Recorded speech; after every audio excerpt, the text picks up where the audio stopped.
our predictions for Avengers Endgame, and I think we actually did pretty well. So this video here, we're just reacting to the movie and reviewing it a little bit while we revisit our predictions.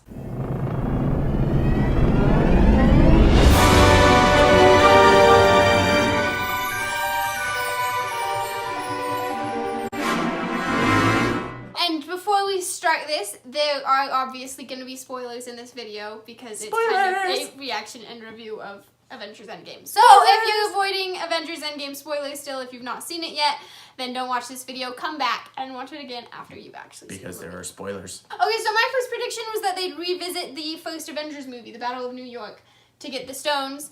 I kind of didn't think about the fact that there would actually be 3 stones in New York at that time because the time stone. Yeah, we all forgot about the time stone. It's in New York too. Yeah, so that actually gave it more validity. So I got that one right pretty much exactly, so 1 point for me.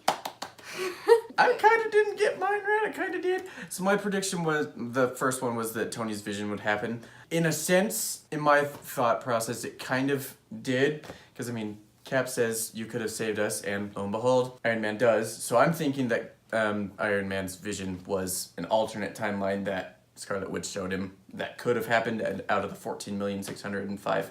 Yes. So, like, at that point, if he hadn't actually stolen the stones. If like, Doctor Strange had said, like, this is what happened, he probably would have noped out of there and everybody would have died. My second prediction was that Captain Marvel would save Tony. Totally right. I got this one. I win. Captain Marvel did save Tony and Nebula.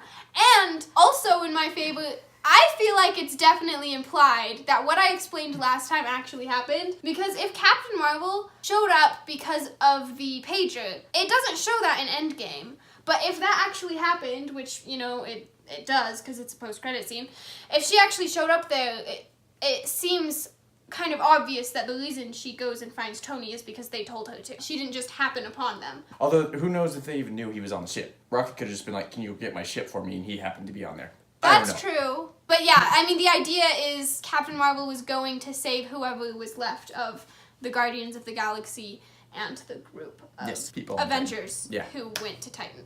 Yes. I was right. Yes. Okay, you're good. And then my second prediction that I said last week was that Tony would build his own gauntlet. He definitely did. Point.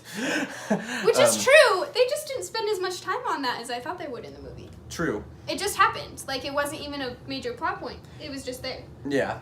But I mean, I also think it was kind of like a rushed build. Like, because I'm assuming, like, because the Infinity Gauntlet, you could see, like, when, for example, Thanos wields it, like, he adjusted much faster.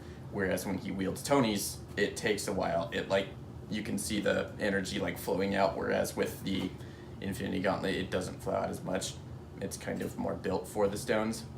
Whereas this one's kind of Earth technology, so it's not as strong. Then my third prediction was that Ant-Man would go forward in time, which totally happened. It didn't happen because of, like, a time vortex or anything, although I wasn't banking on that for the prediction. I was just saying he would go forward in time. But it just happened because he was stuck in the quantum realm and it felt like 5 hours to him instead of 5 years. So I say I got that one. He went forward in time, and him looking at that post with the house behind him and all the missing people signs, that was him showing up. And also, that's why there's a 5-year time jump. Although it is also true that the time jump doesn't happen between Infinity War and Endgame, it happens between, like, the first 10 minutes of Endgame and the rest of Endgame, so. Because Endgame starts off 23 days after. So, I mean, that makes a lot of sense, but I didn't predict that would happen. But, yeah, the reason there was the 5-year time jump was because Ant-Man went forward in time. Check.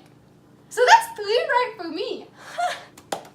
Okay, your turn. My third one was actually the Professor Hulk one, which totally happened. I mean, come on, he dabbed with 12-year-olds. Yep. Literally, big green man was smart, and he went like this with a bunch of 12-year-olds after taking a selfie with him. Professor Hulk was a thing. Professor Hulk does a thing because, I mean, he finally came to terms with who he actually is. Yeah, although he's not as strong anymore because of that. I think he still is, he just holds himself back. That's true, because it's the mental thing. Yeah, not very not violent. A physical thing. Yeah. Yep, makes sense. But I think if he really wanted to, he probably could. My fourth one was nada. I said that the people who died, who were dusted, were still alive in the quantum realm or soul stone or something, because I was still just trying to hold on to that idea. I think because I kind of knew there was going to be time travel, but I mean, there were some inconsistencies.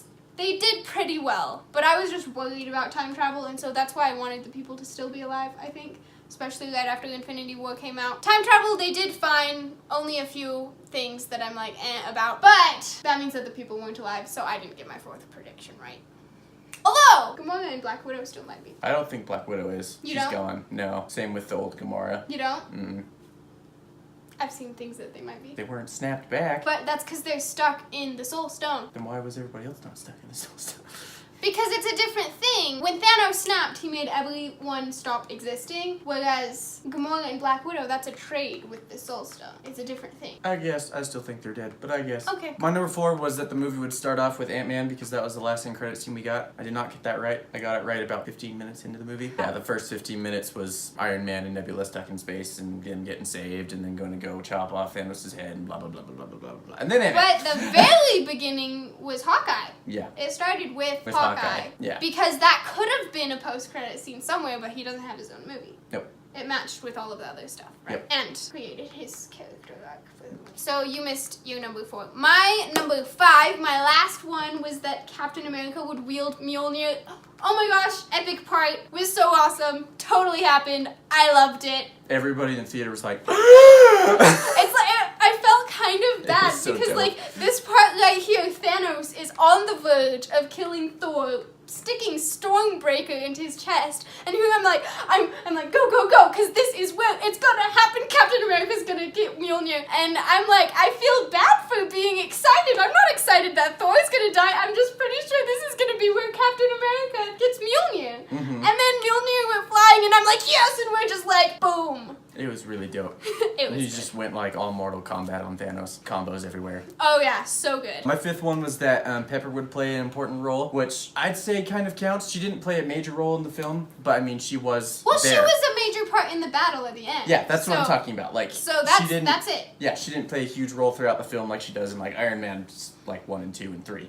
Yeah. But I mean, this isn't about her and Iron Man like those are. Yeah. So it was like she played a huge role, especially at the end when she had her own armor and her and Tony were fighting back to back. That was dope. It was pretty dope. So we both got what, 4 out of 5? Well, your first one, I say you get half a point because it didn't actually happen in the Okay, movie. yeah, it was like an alternate timeline, so I guess And yeah, 3 we and a half could argue that it's implied that it could have could have happened. been yes. shown as an alternative timeline. Because, I mean, if you think about it, you see all the aliens and whatnot coming in that vision as well. Yeah. You just don't see Thanos in the gauntlet or the stones. You just see all the Avengers dead. Yeah.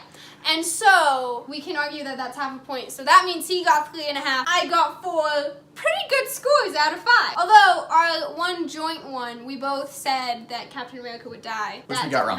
happen. Although, I do really like his character arc.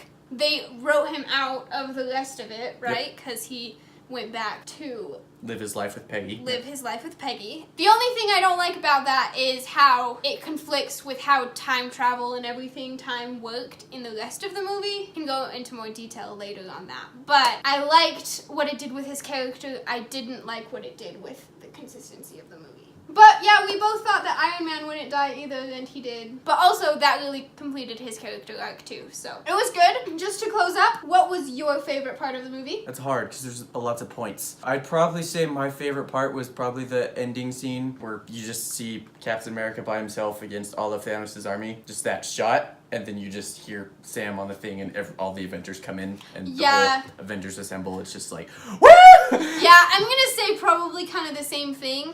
Not so much like that exact part, but like the part where they're all there, which Yeah. is the same thing. It's kind of the same thing. But just like that moment when everyone's back and they're all together and it's so awesome and it's like gives me chills. It's good. It's like up there with movie battles. It's definitely the best superhero battle in any, like DC, Marvel, whatever. It's the best. So good. It was amazing. That's all we have for you today. I hope you enjoyed this video. Tell us in the comments down below what you thought about Endgame. Was it totally awesome like we thought? How many predictions did you get right? Did everything just come out of the water? Did you basically know the entire movie beforehand? But anyway, don't forget to like this video, subscribe to my channel, which you can do by clicking here, and check out my other videos. The prediction video is up top, and the playlist of all of the Marvel videos I make is down here. Thank you for watching, and we'll see you next time. Bye!